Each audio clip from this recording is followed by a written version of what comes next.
queridos, tudo bem?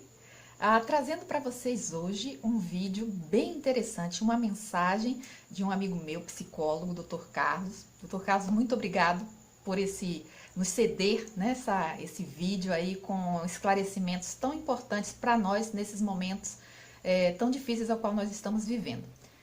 Então, pessoal, é justamente isso, um vídeo que trata de como nós administrarmos as nossas emoções em momentos como esses que nós estamos vivendo atualmente.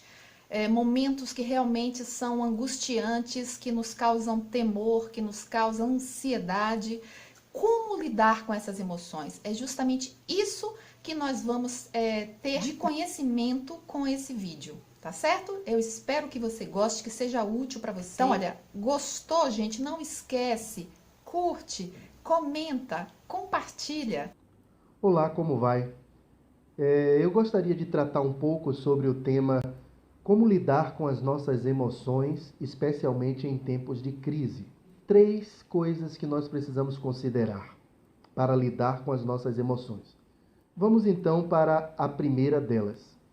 Não tente controlar suas emoções diretamente, por 2 motivos. O primeiro deles é o conceito de metacognição das ciências do comportamento e da mente. Ele advoga que o pensamento acaba monitorando um próprio pensamento ou uma emoção. O primeiro exemplo desse processo é alguém que esteja pensando a respeito de um critério que adotou para tomar uma determinada decisão. Ao verificar se esse critério foi justo ou não, a pessoa pode manter a decisão ou tomar uma outra decisão. Outro exemplo é alguém que esteja engajado numa relação amorosa e o pensamento verifica se a sua emoção está favorecendo a saúde daquele relacionamento ou não, dando a esta pessoa a oportunidade de melhorar a sua relação. Um terceiro e último tipo, que mostra que a metacognição nos favorece, é quando o pensamento monitora se nós alcançamos os nossos objetivos. Exemplo: imagine que você foi convidado para um casamento de uma pessoa muito importante, do qual você não pode faltar. Então, no dia do casamento, a metacognição, o pensamento de monitoração, irá verificar se você já está com a roupa adequada, se você está no horário adequado, se você já sabe aonde estão as chaves do carro. E ocorrendo alguma anomalia, isso soa como um alarme para dizer que uma dessas coisas não estão sendo cumpridas e que você pode se atrasar para o casamento ou nem conseguir ir. Isso lhe dá tempo para que você possa resolver aquilo que está pendente. Agora, a metacognição tem um lado que pode nos desfavorecer.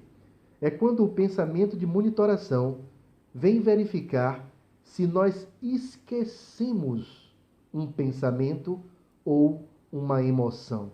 Exemplo: pare de pensar no mico-leão dourado. Então, o pensamento de verificação vem e observa se você parou de pensar no mico-leão dourado. Ao fazer isso, está novamente diante do pensamento em relação ao mico-leão dourado, e isso cria um processo de retroalimentação, ao ponto desse mico de apenas 15 quilos, quem sabe, se tornar num gorila de 200 quilos. A mesma coisa acontece quando o pensamento de monitoração, ele verifica se você esqueceu alguma emoção. No caso aqui, emoções desagradáveis e disfuncionais, das quais nós queremos nos livrar, como medo, angústia, tédio, desespero, ansiedade. O pensamento vem e verifica: esqueceu a ansiedade? Então está diante da ansiedade de novo. Isso não ajudará você a se livrar da emoção desagradável. Pelo contrário, vai manter você diante dela e provavelmente aumentar a intensidade dessa emoção desagradável. Além da questão da metacognição, existe também o fato de que as emoções não são causa, elas são efeito. Efeito gerado por variáveis que estão no contexto.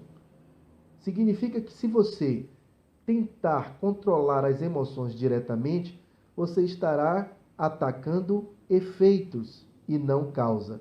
Lembra daquele ditado, o mal se corta pela raiz? Então é como se você estivesse cortando apenas galhos desta árvore desagradável, mas esses galhos vão voltar a crescer porque você não arrancou a raiz. A mesma coisa alguém que vive limpando a teia da aranha sem achar a aranha que constrói a teia.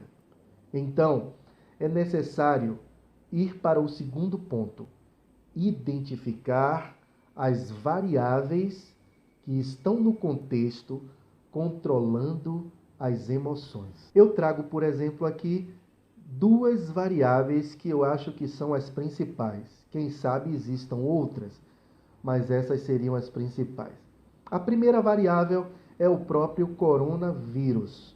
É um fato, é uma realidade da qual nós precisamos nos precaver. A segunda variável é a confusão de informações em torno do coronavírus. Essas duas variáveis estão controlando as emoções de muitas pessoas. Portanto, ao identificá-las, nós podemos lidar diretamente com elas, que seriam a raiz do problema. Mas é verdade que nós não temos como ter o controle total sobre o coronavírus até que essa fase passe. E também não temos o controle sobre o que as pessoas irão compartilhar nas suas redes sociais ou outros meios de comunicação. Contudo, uma coisa nós podemos fazer, que é o terceiro tópico desse nosso vídeo.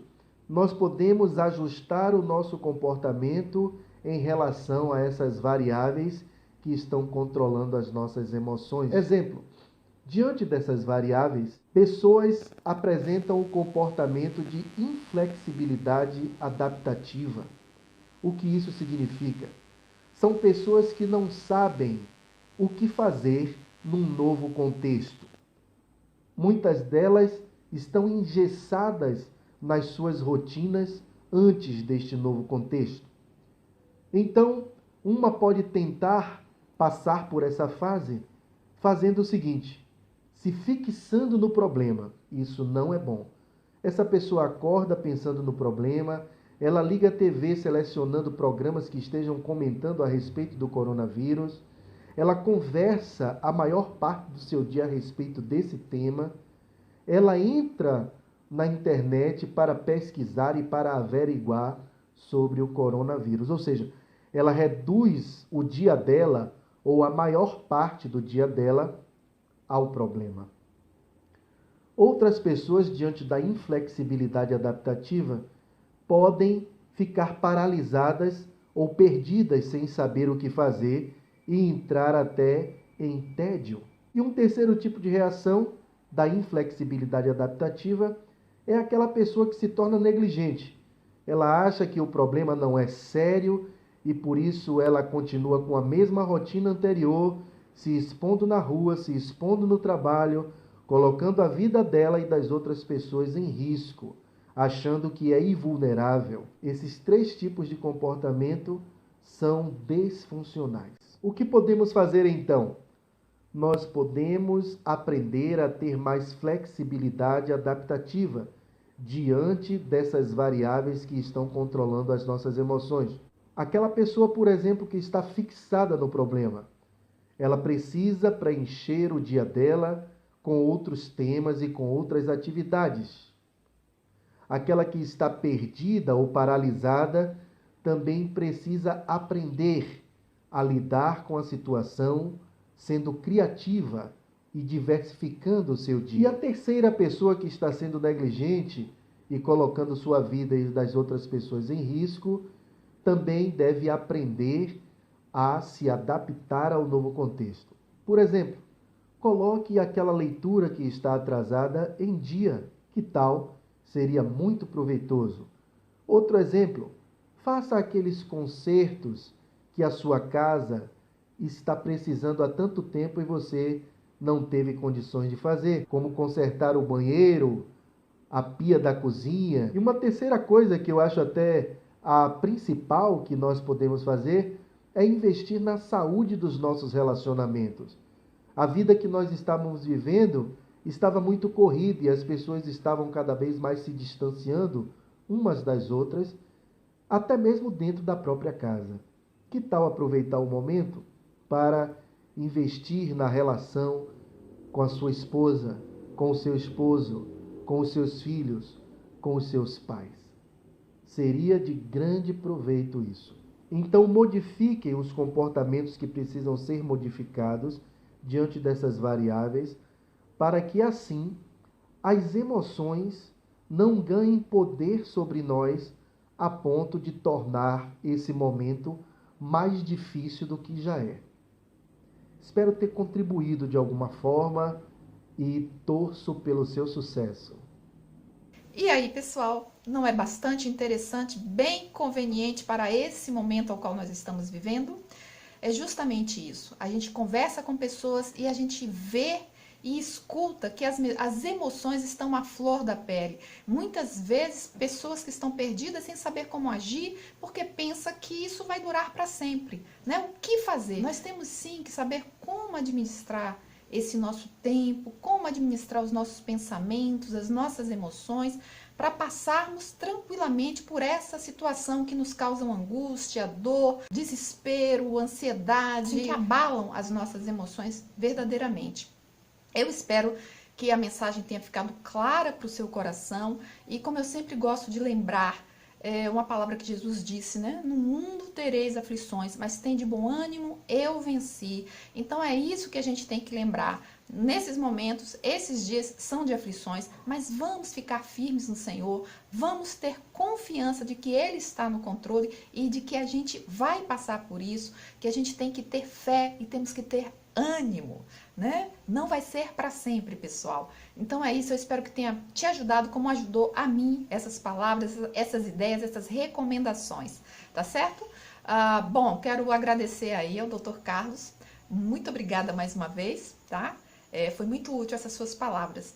E você, pessoal, não esquece, curte, comenta e compartilha, tá bom? Um grande abraço, fica com Deus e até a próxima.